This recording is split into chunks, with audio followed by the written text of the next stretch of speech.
Hello बच्चों, आज हम लेके आए हैं क्लास 11 के केमिस्ट्री के साम्य अवस्था नामक चैप्टर के एनसीईआरटी सॉल्यूशन को। बच्चों, यदि आपने इससे पहले वाले पाठों की वीडियो नहीं देखा है तो इसी वीडियो के डिस्क्रिप्शन बॉक्स में जाइए या प्ले लिस्ट में जाइए, वहाँ पर लिंक। तो पहला नंबर क्वेश्चन आपकी स्क्रीन पर है, पढ़िए क्या कह रहा है। कह रहा है एक द्रव को सीलबंद पात्र में निश्चित ताप पर इसके वाष्प के साथ साम्य अवस्था में रखा जाता है। पात्र का आयतन अचानक बढ़ा दिया जाता है। नंबर 1 में ज्ञात करना है वाष्प दाब परिवर्तन का प्रारंभिक परिमाण क्या होगा, और दूसरे नंबर में ज्ञात करना है प्रारंभ में वाष्पन एवं संघनन की दर कैसे बदलती है, और तीसरे नंबर में हमें बताना है बच्चों क्या होगा जबकि साम्य पुनः अंतिम रूप से स्थापित हो जाएगा। अंतिम वाष्प दाब क्या होगा। चलिए बच्चों, एक एक करके हम लोग समझते हैं। देखिए बच्चों, मेरे पास द्रव है कोई ए, ये किस अवस्था में, लिक्विड अवस्था में है। अब हमने क्या किया यहाँ पर, बहुत ध्यान से देखिएगा। अब हमने इसको गैस में बदल दिया। कैसे बदला, देखिए निम्न दाब पर कोई भी चीज़ होगा, अगर निम्न दाब है, उसका दाब कम है तो वो लिक्विड अवस्था में होगा। अगर दाब ज़्यादा हो गया, उच्च दाब हो गया, कौन सा दाब, उच्च दाब मतलब high pressure, low pressure high pressure, तो लो प्रेशर में ये लिक्विड स्टेट में रहेगा और हाई प्रेशर में ये गैस में हो जाएगा। क्यों, अब इसमें आपको एक बात और याद करना है, जो पी होता है वो 1/V के अनुक्रमानुपाती होता है। और आपको पता है जैसे जैसे अगर हम आयतन घटाएंगे तो दाब बढ़ेगा, दाब बढ़ाएंगे तो आयतन घटेगा, क्योंकि ये एक दूसरे के वित्त क्रमानुपाती है। तो आप अब क्वेश्चन नंबर जो आपका ए है उसका आंसर ज़रा समझ लेते हैं। क्वेश्चन नंबर ए का आंसर क्या कह रहा है, दाब में सुनिए, कह रहा है वाष्प दाब परिवर्तन का प्रारंभिक परिमाण क्या होगा। ठीक है, देखिए बेटा, पहला आंसर आप इससे दे सकते हैं। देखिए अगर दाब में कमी करोगे तो दाब उस दिशा में विस्थापित होगा, किधर, उच्च दाब की दिशा में विस्थापित होगा, समझिएगा। अब देखिए लिखिएगा, दाब में ए नंबर का बच्चों, दाब में कमी के कारण, दाब में कमी के कारण साम्य साम्य साम्य उच्च दाब की दिशा, उच्च दाब की दिशा में विस्थापित होगा, में विस्थापित होगा। इसका मतलब ये हो गया बेटा, देखिए अधिक वाष्प उत्पन्न होगी जिसके कारण वाष्प दाब बढ़ता है। तो देखिए दाब में कमी के कारण जो साम्य है वो किस तरफ स्थापित हो जाएगा, उच्च दाब की ओर स्थापित हो जाएगा। अगर इसका दाब कम कर देंगे तो आयतन बढ़ जाएगा, और दाब बढ़ा देंगे तो आयतन घट जाएगा। ठीक है, आइए बेटा बी नंबर ऑप्शन को हम समझते हैं। बेटा क्वेश्चन कह रहा है कि प्रारंभ में वाष्पन एवं संघनन की दर कैसे बदलती है। देखिए प्रारंभ में होता क्या है, वाष्पन वाष्पन की दर अगर बढ़ेगी, वाष्पन की दर अगर बढ़ेगी मतलब बढ़ती है, तब तब संघनन की दर घटती है। संघनन की दर क्या होती है बच्चों, घटती है। ठीक है बेटा, अगर वाष्पन की दर बढ़ती है तब संघनन की दर घटती है। इसके बाद हम एक और पॉइंट देखेंगे, सी नंबर पॉइंट। आइए सी नंबर का आंसर देखते हैं। क्या कह रहा था इसमें, क्या होगा जब कि साम्य पुनः अंतिम रूप से विस्थापित हो जाएगा, तब अंतिम वाष्प दाब क्या होगा। चलिए बच्चों, इसको भी हम लिखते हैं। चलिए बच्चों, तीसरा वाला क्वेश्चन को हमने पढ़ लिया है। आइए देखते हैं इसका आंसर क्या है। जब साम्य पुनः अंतिम रूप से विस्थापित हो जाता है तब वाष्पन की दर पुनः संघनन की दर के बराबर हो जाता है। ठीक है, और तथा अंतिम वाष्प दाब आयतन की अचानक वृद्धि से पहले आयतन के वाष्प दाब के बराबर हो जाता है। यह है कहानी बच्चों इसकी। चलिए बच्चों, क्वेश्चन नंबर 2 को नोट करने से पहले आप वीडियो को रोक कर नोट कर लें पहले इसको, आंसर को। चलिए बच्चों, दूसरा नंबर क्वेश्चन आपके स्क्रीन पर क्या कह रहा है। दूसरे नंबर क्वेश्चन में कह रहा है बच्चों, निम्न साम्य के लिए केसी का मान क्या होगा यदि साम्य पर प्रत्येक पदार्थ की सांद्रताएं निम्नलिखित हों। बच्चों ये दूसरे नंबर सवाल में हमें दिया है SO2, क्या दिया है, 0.60 m और बच्चों O2 का मान क्या दिया है 0.82 मोल। और बच्चों हमें किसका मान बताना है SO3 का क्या है 1.90 मोल। अब देखिए एक रिएक्शन दिया है, क्या दिया रिएक्शन 2SO2 जो कि गैस फॉर्म में है, प्लस O2 भी क्या है गैस है। उसके बाद क्या होगा बच्चों, जब इनका रिएक्शन दिया है, ये रिएक्शन फिलहाल हमें गिवन है सवाल में 2SO3 ये गैस है। देखिए बच्चों इसका नाम होता है सल्फर डाइऑक्साइड और ये ऑक्सीजन है जो कि गैस फॉर्म में होती है। ये रिवर्सिबल रिएक्शन है जो अग्र पश्च दोनों दिशाओं में संभव है। और 2SO3 सल्फर ट्राईऑक्साइड इसे हम लोग बोलते हैं। चलिए बच्चों इसी में अब साम्य अवस्था केसी के अनुसार एक हम आपको फार्मूला बताने जा रहे हैं, जरा उसको आप समझने की कोशिश करें। देखिए साम्य स्थिरांक का एक फार्मूला होता है, किसका साम्य स्थिरांक। क्या होता है इसका फार्मूला, देखिए केसी बराबर होता है। देखिए जो ये पदार्थ है इनको बेटा स्क्वायर ब्रैकेट में रखेंगे। स्क्वायर ब्रैकेट का मतलब ये सांद्रता को डिनोट करता है, ठीक है। और सामने जो है वो पावर में चली जाएगी, आपको पता ही होगा।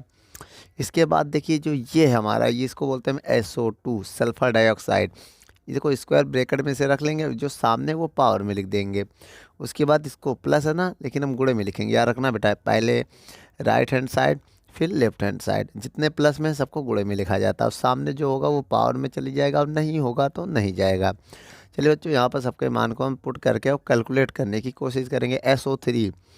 SO3 का मान 1.90 क्या है 1.90 क्या होल स्क्वायर बटे SO2 का मान क्या है बच्चों 0.60, इसका भी होल स्क्वायर ही है, तो इसके भी ऊपर भी होल स्क्वायर आएगा। और O2 का मान कितना बच्चों 0.82, ठीक है। अब इसको थोड़ा सा हम और ओपन करेंगे, मतलब कैसे, स्क्वायर है ना, दो बार लिख दे रहे हैं, ठीक है, ऐसे। उसके बाद अब ये देखिए ये भी स्क्वायर है तो दो बार लिखेंगे 0.60, ठीक है, इंटू 0.82। अब देखिए इसे कैसे सॉल्व करेंगे, देखिए ये वाला पॉइंट से इसको कैंसिल कर देंगे, ये पॉइंट से इसको कैंसिल कर देंगे, ये पॉइंट हटाएंगे तो 2 जीरो बढ़ा देंगे, तो इसका भी काम ख़त्म हो जाएगा। अब हम क्या करने वाले बच्चों, चलिए देखते हैं यहाँ पर KC इज इक्वल टू क्या आएगा। अब देखिए 60 का जीरो, इसका जीरो, इसका जीरो, इसका जीरो कैंसिल हो गया। चलिए 19 इंटू 19 और इंटू में 100 मतलब डबल ज़ीरो है, देख लीजिए ये 100, और नीचे क्या है 6 इंटू 6 इंटू 82। देखिए अगर ये काटना है तो काटिए, वरना कोई बात नहीं, इनका गुणा करके डिवाइड दे दीजिएगा।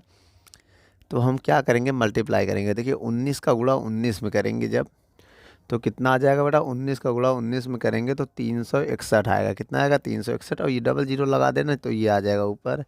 अब देखिए 6 छंग 36 होगा, 36 गुणे 82 मतलब 82 हो जाएगा।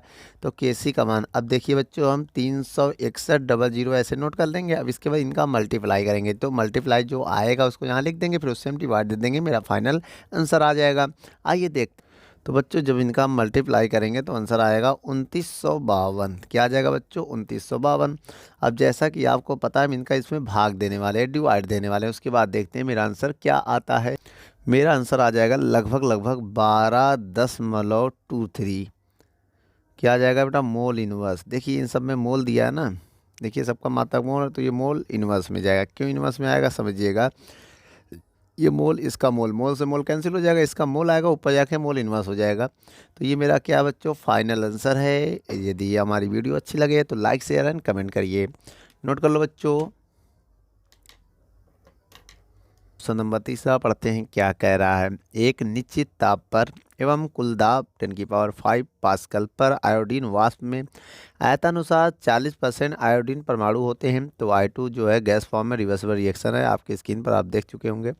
2I है, तो इसमें Kp की गणना करनी है। तो बच्चों क्वेश्चन को समझिए, देखिए मेरे पास एक I2 है जो गैस में है, इसे हम बेटा आयोडीन कहेंगे। क्या कहेंगे, ये आयोडीन है, समझिएगा आयोडीन है। अब ये रिवर्सिबल रिएक्शन है बेटा। इसके बाद हमें मिल गया 2I। अब इसे बोलेंगे आयोडीन परमाणु, आयोडीन परमाणु, वही क्या है बेटा, आयोडीन परमाणु। अगर हम बात करें, देखिए ए भी गैस है और ए भी गैस में फॉर्म में है। अब यहाँ पर ये आपको देखना है कि जो आयोडीन परमाणु है 40% है। ये कितना है, ये 40% है। अगर बेटा ये 40% प्राप्त हो गया तो समझिएगा, तो ये कितना बचेगा, ये 60% बचेगा। फिर टोटल भाई 100% होता है, टोटल कितना परसेंट होता है, टोटल जो हमारा होता है 100%। तो देखिए ये जितना बनेगा उतना ये कम होगा। मेरी बात देखिएगा, इनिशियल में ये 100 था, सुनिए प्रारंभ में ये 100 होते हैं और ये क्या होता है, 0 होता है। अगर ये 40 बनेगा तो ये 60 बचेगा। तो आइए बच्चों, इनका जो दाब है समझिएगा, पहले हम किसका निकालेंगे, प्रेशर निकालेंगे आई का, क्या, आयोडीन का। तो कितना दाब दिया वैसे हमें, 10⁵ पास्कल दिया हुआ। अब इसी का 40% अगर हम निकालें तो कितना आ जाएगा, आइए बताते हैं बच्चों। 40/100, भाई परसेंट हटाएंगे, 100 लगाएंगे, गुणे 10⁵ पास्कल। अब देखिए 0 0 कट जाएगा, 10 से इसमें भाग देंगे, 0.4 इंटू 10⁵ पास्कल। ये हमारा आ गया PI, मतलब आयोडीन परमाणु का प्रेशर आ गया। ठीक है, अब इसके बाद हम दूसरा निकालने जा रहे हैं, क्या, ये तो पहला हो गया हमारा। ठीक है, ये क्वेश्चन नंबर कौन सा है, तीसरा हम सॉल्व कर रहे, इतना याद रखिएगा। अब हम फार्मूला लगाने जा रहे हैं PI2 आयोडीन का। कितना परसेंट है आयोडीन, 60% है। ठीक है, किसका 60% है, भाई टोटल जो इसका दाब दिया, दाब कितना दिया बच्चों, 10⁵ पास्कल दिया है। परसेंट हटाएंगे तो क्या हो जाएगा, भाई इंटू लगा देना, कोई दिक्कत नहीं, परसेंट का साइन है। परसेंट हटाएंगे, 100 लगाएंगे, इंटू 10⁵ पास्कल हो जाएगा। तो डिवाइड देंगे 0.6, भाई 0 0 काट देंगे, 0.6 इंटू 10⁵ पास्कल आएगा। ठीक है, ये PI2 है, क्या है, PI2। अब हमें निकालना क्या है, KP निकालना है। क्या निकालना है, KP। तो एक फार्मूला होता है जिसे हम लोग बोलते हैं साम्य स्थिरांक। क्या बोलते हैं बच्चों, साम्य स्थिरांक, साम्य स्थिरांक KP के लिए, इसके लिए बेटा एक फार्मूला होता है। क्या होता है बेटा, KP बराबर, देखिए ये आई है तो प्रेशर आई की होल स्क्वायर हो जाएगा, क्योंकि इसके ऊपर देखो बेटा सामने 2 है, बटे उसके बाद क्या होगा, PI2। ठीक है, तो KP is equal to, PI की वैल्यू हमने निकाला है, कितना निकाला है, ये देखिए ये PI की वैल्यू है और ये PI2 का मान है, मतलब वैल्यू मतलब मान। आइए यहाँ पर पुट करते हैं, PI की वैल्यू क्या है, 0.4 इंटू 10⁵ बटे इसका मान क्या है, PI2 का मान देखें तो 0.6 इंटू 10⁵। इसके ऊपर स्क्वायर लगाए तो स्क्वायर लगा दो। अब देखिए बेटा KP, इसको हम 2 बार लिखने जा रहे हैं, 0.4 इंटू 10⁵, 0.4 इंटू 10⁵ बटे में क्या है, 0.6 इंटू 10⁵। अब देखिए बच्चों यहाँ पर होगा क्या, इससे कट जाएगा, पॉइंट से पॉइंट भी कट जाएगा। अब ये पॉइंट हटाएंगे, एक 0 बढ़ा देंगे। अब देखिए KP बराबर, अब एक काम करिए, एक 0 से इससे हम काट दे रहे हैं, या तो 4 चौक 16 लिख दो, क्या लिख दो, 16/6, 4 चौक 16, 16/6 और गुणे 10⁵ और ये 10 ऊपर जाके -1 हो जाएगा। ठीक है, अब यहाँ हम सॉल्व करेंगे, KP इज इक्वल टू 16/6 गुणे 10⁴ आएगा। KP 2 से काटने जा रहा है, 2 अट्ठे 16, 2 तिहाई 6 गुणे 10⁴ आ जाएगा। KP इज इक्वल टू, बच्चों 8 में 3 का हम भाग देने जा रहे हैं। देखिए बच्चों 2.66 आता रहेगा तो एक बढ़ा देंगे, 7 कर देंगे 10⁴। अब इसकी यूनिट की बात आएगी तो यूनिट पास्कल ही होगा, क्योंकि ऊपर देखिए पास्कल स्क्वायर है तो पास्कल से कट जाएगा, तो यूनिट क्या आएगा, PA। तो बच्चों ये KP का मान आ चुका है। यदि हमारी वीडियो आपको अच्छी लगे तो लाइक शेयर एंड कमेंट करिए। जो चौथा नंबर क्वेश्चन को पढ़ते हैं, निम्न में से प्रत्येक अभिक्रिया के लिए KC का मान ज्ञात करना। बच्चों आपकी इनकी स्क्रीन पर 5 अभिक्रियाएं हैं जो देख लीजिए या तो नोट कर लीजिए, बारी बारी से हम एक एक नोट करके बताते हैं। चलिए बच्चों पहले चौथे का पहला चलिए बच्चों चौथे का पहले का रिएक्शन देखते हैं। यहाँ पर ये समझिए, देखिए गैस गैस गैस गैस की सांद्रताएँ होती हैं, अगर सॉलिड आ जाए तो उसका एक होता है, समझिएगा मेरी बात। आइए इसका हम क्या निकालते हैं, KC कैसे निकालेंगे, देखिए KC बराबर सबसे पहले हम इधर देखेंगे जिसे उत्पाद बोलते हैं। क्या? अब ये अभिकारक, ये उत्पाद। सबसे पहले उत्पाद में लिखो NO है, तो NO को आप स्क्वायर ब्रैकेट में लिख दो और जो सामने वही पावर लगा दो। तो जितने भी प्लस में हो सबको गुणे में लिखते जाओ और जो है उसको स्क्वायर ब्रैकेट में बंद करके सामने कुछ है नहीं है तो नहीं है, कुछ पर पावर लगाना। सामने एक होता तो इधर भी पावर एक ही मानी जाएगी, बटे में। इधर देखें तो केवल क्या है, NOCl है, स्क्वायर ब्रैकेट, और क्या होगा, सामने 2 है तो यहाँ 2 हो जाएगा। तो ये Kc का मान ऐसे निकाल लिया। ठीक है बच्चों, अब इनका नाम हम सीखेंगे क्या, अभी हम आगे जब इनऑर्गेनिक केमिस्ट्री में बनाने की विधि और कुछ फॉर्मूले या और की पार्ट पढ़ेंगे तो उसमें इन सबके नाम बताए जाएंगे। यहाँ पर केवल Kc ज्ञात करना हम आपको बता रहे हैं कैसे ज्ञात किया जाता है। चलिए बच्चों, अब इसी के साथ चौथे का हम दूसरा भी देख लेते हैं। ठीक है, चौथे का दूसरे का क्वेश्चन क्या है, आइए पहले क्वेश्चन लिखते हैं। चलिए बच्चों, दूसरा क्वेश्चन आपके स्क्रीन पर ये रहा। इसका Kc का मान हम कैसे ज्ञात करेंगे। सबसे पहले मेरी बात एक और समझिएगा। देखिए सॉलिड है ना, देखिए सॉलिड की जो सांद्रताएं होती है NO3 का होल ट्वाइस, इन सब की 1 होती है सॉलिड के लिए। किसके लिए? ठोस के लिए केवल। किसके लिए बच्चों? ठोस के लिए ये होती है। अब इसके ऊपर अगर स्क्वायर लगाओगे तो ये भी स्क्वायर हो जाएगा, 1 का स्क्वायर 1 ही रहेगा, कोई फर्क नहीं पड़ेगा। तो यार रखना Kc में इन दोनों को नहीं लेना, सॉलिड को मत लो, लेने से कोई फ़ायदा नहीं है। तो डायरेक्ट Kc का मान कैसे निकालोगे, देखिए इसका 1 हो जाएगा, 1 का स्क्वायर 2 करोगे तो 1 रहेगा, कोई फ़र्क नहीं पड़ेगा। आप इसको गैस को लीजिए, क्या है NO2, सामने क्या है 4 तो पावर 4 हो जाएगा। उसके बाद O2 स्क्वायर ब्रैकेट में, ठीक है, और सामने कुछ नहीं, बटे में कुछ लगाने की ज़रूरत नहीं क्योंकि बटे में केवल सॉलिड है, और लगा भी दोगे लिख भी दोगे तो इसका मान 1 होता है। याद रखिएगा सॉलिड में जितने हैं तब उसका सबका मान क्या होगा, 1 होगा। तो 1 का लिखने से कोई फ़ायदा नहीं क्योंकि सब गुणे में लिखोगे या भाग में लिखोगे, गुणे भाग में लिखने से 1 का कोई फ़र्क नहीं पड़ेगा। किसी संख्या में 1 का गुणा करो चाहे भाग करो, कोई फ़र्क पड़ने वाला नहीं है, तो ये ही आएगा। ठीक है, सॉलिड को नहीं लोगे, नोट कर लो बच्चों। फिर हम तीसरा देखते हैं। चलिए बच्चों, यहाँ पर देखते हैं जैसे CH3CO। देखिए बेटा ये है एक रिएक्शन, ठीक है, इसका हमें क्या बताना है, Kc। तो देखिए इसमें सॉलिड नहीं है। देखिए एक बात और, सॉलिड जो शुद्ध ठोस होते हैं उनकी मोलर सांद्रताएं एक होती है, यही हमने ऊपर बताया था ना, केवल ठोस के लिए, तो शुद्ध ठोस के लिए ही होता है, याद रखिएगा। अब देखिए Kc का मान निकालेंगे, पहले इनको लिखेंगे। देखो एक्वा सोल्यूशन है, ये भी एक्वा सोल्यूशन है। तो अब यहाँ पर क्या करेंगे, इन सबको लेंगे यहाँ पर, तो क्या लिखेंगे CH3COOH की पावर सामने कुछ नहीं तो इनटू में कुछ नहीं होगा। ठीक है, एक्वा सोल्यूशन इसलिए ले रहे हैं। उसके बाद C2H5OH लिक्विड होगा तब भी ले लेंगे स्क्वायर ब्रैकेट में, और बटे में क्या आ जाएगा, CH3COOC2H5 ये है बेटा। इसके बाद क्या करेंगे, हम इसको भी स्क्वायर ब्रैकेट में लिख देंगे। उसके बाद हमारा H2 है, इसको भी स्क्वायर ब्रैकेट में हम लिख देंगे। सामने कुछ नहीं, इस वजह से पावर कुछ नहीं होगा। तो ये भी हो चुका है बच्चों। आइए इसे यही ला गया बेटा, चौथे का चौथा देखते हैं। चौथा नंबर क्वेश्चन क्या कह रहा है। देखिए बच्चों, ये चौथा नंबर क्वेश्चन है, इसका हमें Kc निकालना है। तो कैसे निकालेंगे Kc। सबसे पहले बच्चों इसमें आपको ये करना है कि देखिए पहले हम राइट हैंड साइड देखते हैं फिर लेफ्ट हैंड साइड। अब यहाँ कुछ है ही नहीं तो 1 मान सकते हो क्योंकि देखो सॉलिड है। शुद्ध सोट का देखो, ये शुद्ध जो ठोस होता है उनकी मोलर चालकताएं एक होती हैं, आपको पता ही है। तो FeOH3 अगर ऐसे लिखें, ओ हो ये बाहर होगा। देखिए वैसे अगर मान लो लिखना चाहो तो लिख दो, अभी हम आपको बता रहे हैं क्यों।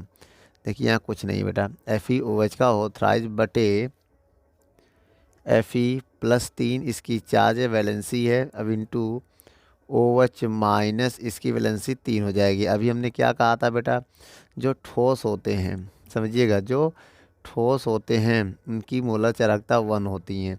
शुद्ध ठोस के लिए, शुद्ध ठोस ये होती है बच्चों। ठीक है, ठीक है बच्चों, अब इसका मान 1 हो जाएगा। तो Kc मेरा क्या हो जाएगा, 1/Fe+3 और OH माइनस की पावर 3। तो ये मान हो जाएगा। ठीक है बच्चों, वीडियो को रोक कर नोट कर लें। चलिए बच्चों, चौथे का 5वां नंबर क्वेश्चन पढ़ते हैं। इसमें क्या कह रहा है, देखिए बच्चों ये सॉलिड है, ये देखिए फ्लोरीन गैस है, ये भी है। तो यहाँ पर हमें क्या निकालना बच्चों, Kc निकालना। तो Kc आप निकाल सकते हैं। पहले ये लिखेंगे IF5, इसकी पावर कितना हो जाएगा 5 बटे, उसके बाद क्या है Fa2 की पावर कितना है 5 है। देखिए सामने 5 हो यहाँ 2 है तो सामने 2 होगा बच्चों, 5 नहीं है। देखिए Fi5 सामने जो होता है वो पावर में चला जाता है, यहाँ पर सामने F2 था तो पावर आ गई है। तो बच्चों वीडियो को रोक कर नोट कर लें। बच्चों क्वेश्चन नंबर 5वें को देखते हैं। क्वेश्चन में कह रहा Kp के मान से निम्नलिखित में से प्रत्येक के लिए Kc का मान बताना है।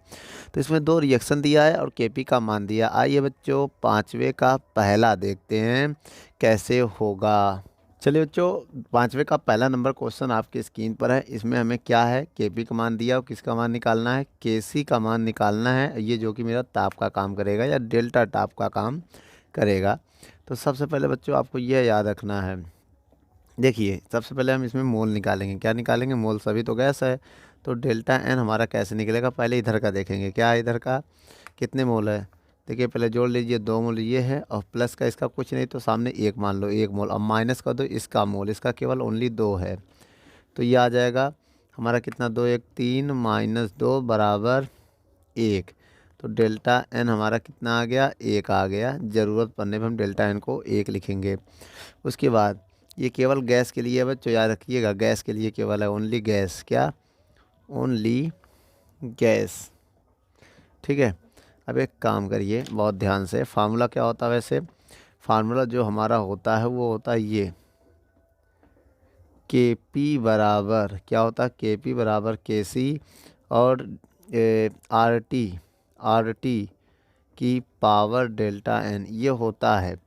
अगर हम यहाँ मान पुट करें Kp का मान कितना है 1.8 इंटू 10 की पावर -2, तो Kc का मान निकाल सकते हैं। R का मान बेटा याद रख लो, गैस के लिए जो R का मान होता है 0.082, ठीक है, लीटर एटीएम प्रति केल्विन मोल होता है।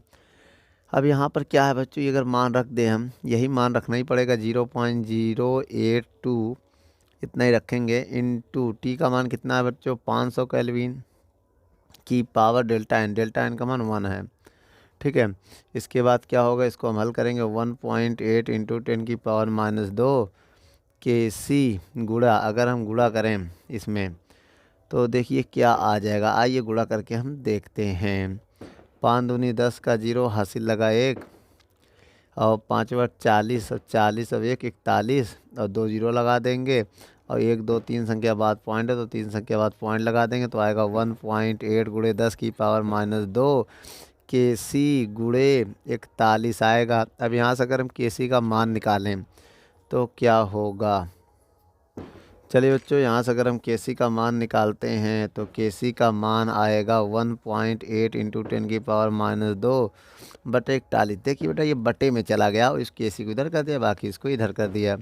आइए बच्चों अब हम भाग देने जा रहे हैं तो क्या आएगा, Kc बराबर, समझिएगा बच्चों ये मान अपना सवाल में दिया जाएगा, इसको याद रखना पड़ेगा, ये वाला मान आपको याद करना पड़ेगा। तो देखिए पॉइंट इसमें तो भाग जाएगा नहीं, तो एक काम करिए इसको हम देखिए 100 से गुणा कर दो, 100 से भाग दे दो। जब 100 से इसमें गुणा करेंगे 1.8 इंटू 100 से गुणा कर दिया, 100 से जब भाग करेंगे तो ये पावर बढ़ा देंगे, या तो 4 कर दो, बाद में इन दोनों को 2 और इसे 4 सब सॉल्व करोगे तो प्लस का 2 माइनस के 4 में सॉल्व करोगे तो माइनस का 2 ही आएगा।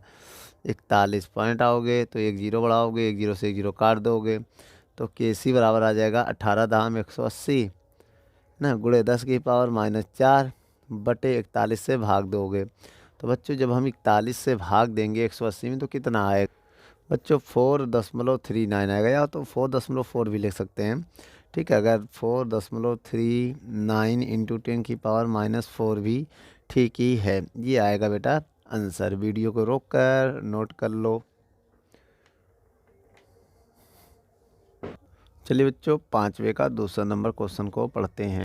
देखिए बच्चों सबसे पहले इसमें एन, देखिए ये सॉलिड है, ये सॉलिड है तो इसका मोल नहीं गिनेंगे, तो डेल्टा एन जो निकालेंगे पहले इसका लिखेंगे 1 मोल, ठीक है। अब इसमें कुछ नहीं है तो 0 मान लो, जब इधर कुछ नहीं है तो 0 मान लो, इसका भी 0 होगा, इसका भी 0 होगा, क्योंकि इससे सॉलिड के लिए कोई मतलब नहीं बनेगा, ठीक है, सॉलिड को छोड़ दो।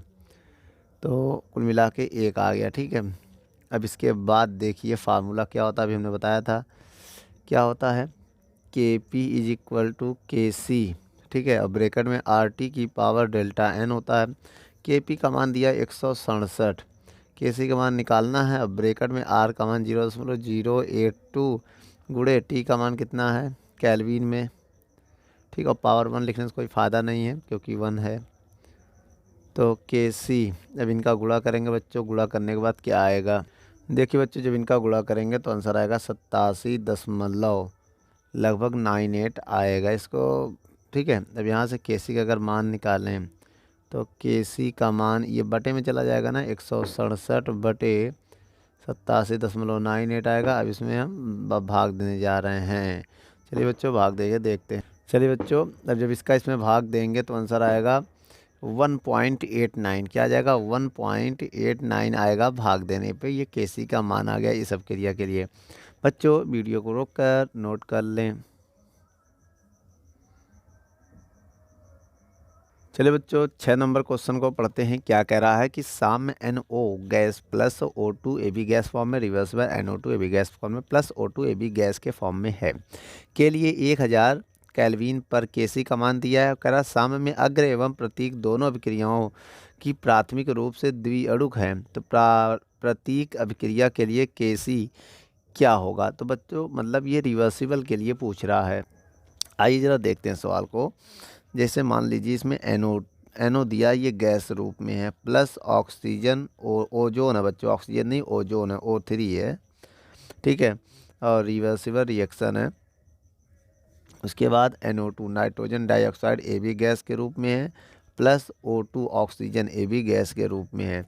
अब देखिए यहाँ पर Kc का मान हमें दिया है, क्या दिया बेटा, इस अभिक्रिया के लिए जो हमारा Kc है हमें कितना दिया है, 6.3 इंटू 10 की पावर 14। और सवाल में कह रहा है यदि इसी को रिवर्स कर दें, क्या कर दें, प्रतीक कर दें, प्रतीक मतलब उल्टा कर दें, तब ये क्या हो जाएगा, NO2 गैस, ठीक है, प्लस O2 गैस, उसके बाद बेटा रिवर्सिबल। ठीक है, उसके बाद रिवर्सिबल हो जाएगा तो क्या हो जाएगा, NO gas plus O3 gas. तो कह रहा है इसके लिए केसी का मान बताइए, क्या बताइए, केसी का मान बताना है। तो इस पर डैश मान लो बेटा, क्या मान लो, डैश। तो आइए पहले हम बताते हैं। ठीक है, तो ये इक्वेशन नंबर फर्स्ट है, ये इक्वेशन नंबर सेकंड है। ठीक है, तो लिखेंगे फ्रॉम इक्वेशन समीकरण 1 से, समीकरण 1 से, ठीक है, केसी 1 से केसी क्या होगा, केसी बराबर हमने बताया था, पहले ही लिखेंगे NO2 स्क्वायर ब्रैकेट में, फिर गुणा O2, उसके बाद बटे क्या होगा NO। ठीक है, बहुत ध्यान से देखिएगा, NO स्क्वायर ब्रैकेट फिर गुणे O3 होगा, इसको समीकरण 3 मान लेंगे। ठीक है, इसी प्रकार हम बनाने जा रहे हैं कौन सा इक्वेशन, एक और, समीकरण 2 से, समीकरण 2 से केसी, तो डैश लगा देंगे यहाँ पर। अब देखिए इधर क्या है, NO पहले है, ठीक है, NO हो गया। अब इनटू क्या है, O3, बटे में क्या होगा, बटे में होगा NO2, और क्या होगा O2। ये समीकरण क्या है, 4 है।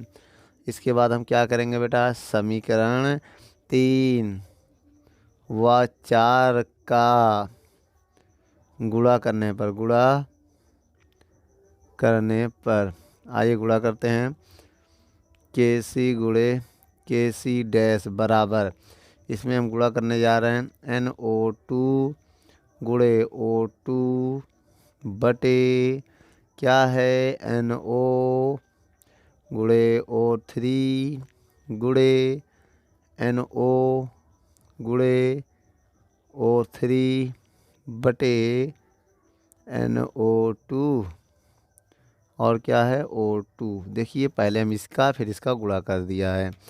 अब देखिए बच्चों यहाँ पर एक फ़ायदा होगा, NO से NO कट जाएगा, O2 से O2 कट जाएगा, O3 से O3 और NO2 से NO2 कट जाएगा। तो KC गुणे KC डैश बराबर आएगा 1। क्या हो जाएगा बच्चों, 1। तो 1 आ गया बच्चों। अब समझिएगा मेरी बात, अब यहाँ से के सी डैश का मान अगर हम निकालें तो के सी डैश का मान आएगा 1/के सी। तो 1/के सी की वैल्यू हमें दिया है पहले से ही 6.3 इंटू 10⁻14। अब बच्चों ये ऊपर जाएगा 14, तो 10⁻14/6.3। तो एक 10 निकाल लो बच्चों, मतलब एक 10 इससे निकाल लो। तो 10 × 10⁻13 लिख सकते हैं हम लोग। बटे में क्या है 6.3। तो बच्चों हम 10 में 6.3 का अगर भाग दे दो तो क्या आएगा? तो बच्चों आएगा 1.58 इंटू 10⁻13। ये होगा आंसर। वीडियो को रोक कर नोट कर लो बच्चों।